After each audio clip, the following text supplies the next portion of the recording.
Hi, Dano from The Nocturnal, and I'm here with Dave and Allison.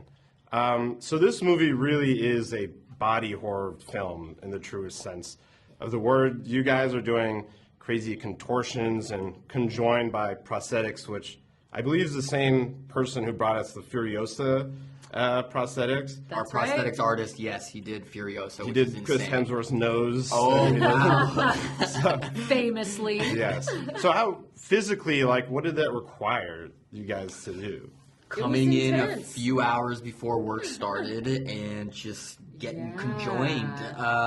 Yeah, the prosthetics took time. The funny thing about Larry and the prosthetics is that, this was a really small movie, and he's working on a ton of stuff. It's almost like a big favor that he did this film for us. So, but that also meant that we wouldn't see any of the prosthetics until the day we were shooting. Because he was racing against the clock just to get them done. So it was always like an amazing mystery, and then he would come to set and reveal a weird blob of skin, and we would always be honestly a little worried because we were just sort of I don't know, and then we'd sit there for 3 hours as things were applied, and at the last second, as Larry's in splattering it with a little bit of paint, it would like magic.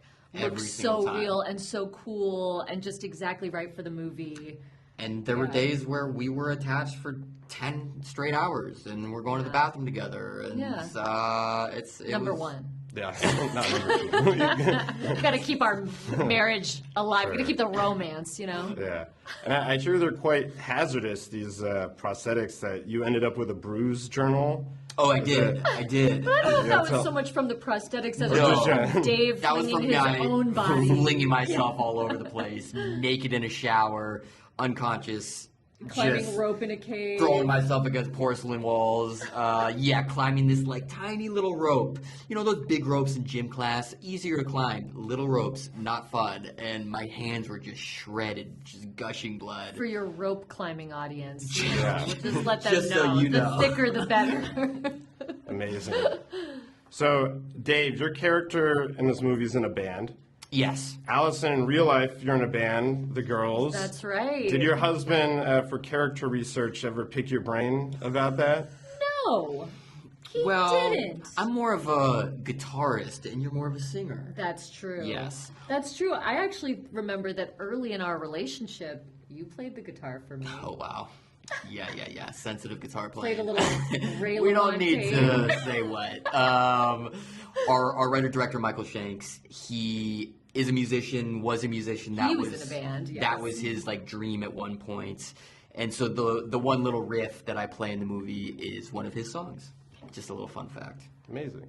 And last question I have for you. Imagine a world where scheduling didn't work out and one of you had to act with someone who wasn't your spouse and together. What is that movie missing that this movie has? I think it's the history. Exactly. It's the unspoken history that I think audiences will feel just by it being us in this movie and us being together for over 13 years at this point. And, the couple in the movie, they're at odds pretty much the whole time, but we wanted to make sure that at least deep underneath all of that, there still was this love. And I think because of the fact that we have a nice relationship and genuinely love each other. I'm trying to I'm not trying to brag. I'm not trying to brag here. I think a healthy relationship. I think our healthy relationship kind of infused some of that, which also adds to the reality of this type of relationship. When you've been with someone that long, no matter how bad things are, you're together for a reason. There was some connection there at one point.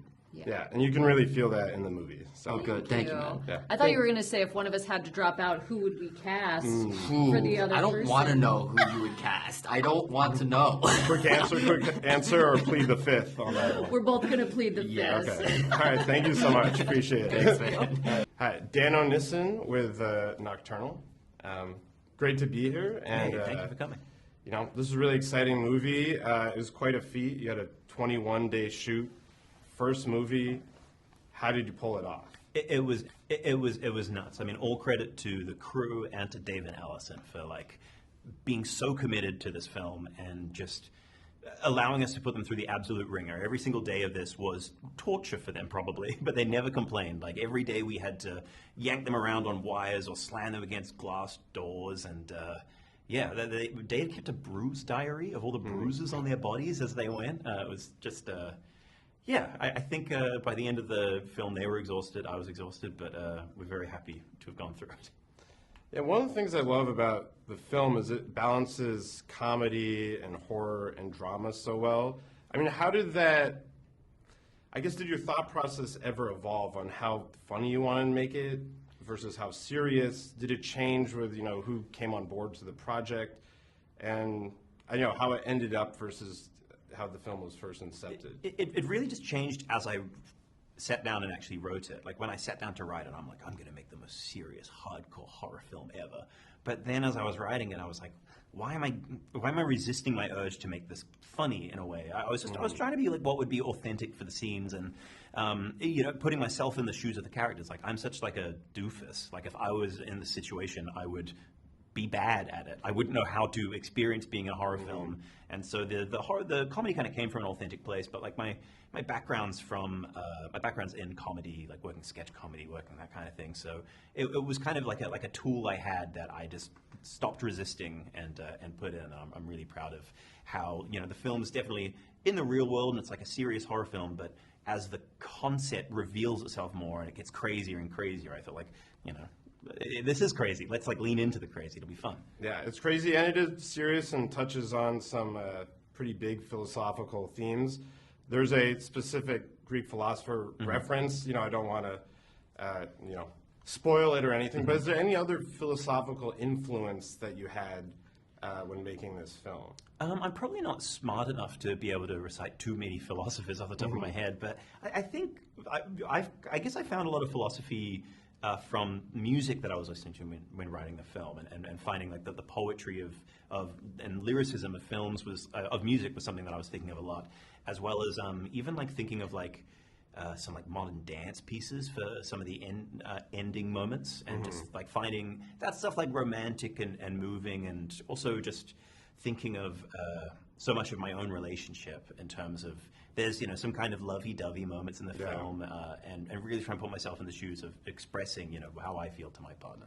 Well, tell me more about the music. Is it a coincidence that Dave Franco's character is in a band and plays music? It is featured. Music is a big part of the film. So I don't know. Maybe you just elaborate on that. Yeah. Well, I mean, I played music since I was a kid. I, like the character that Dave plays, have failed ambitions for a musical career, and it was fun. It was this weird kind of May December moment. There's a little scene where Dave's kind of learning a guitar piece, and it was like that's like an unreleased song from my old band, and like, Dave like learnt it in a day, and it's great. There is a piece of music that we licensed for the film, a pop song that plays towards the end, that costs our entire music budget because it was, and we had to get it. It's like instrumental to the plot, which meant that all the other music in the film is like donated from like my old band or my friend's band, or like writing to bands that I'm a fan of on Instagram, being like, please, I'm making a movie. Would you give us a song for free? Thank you.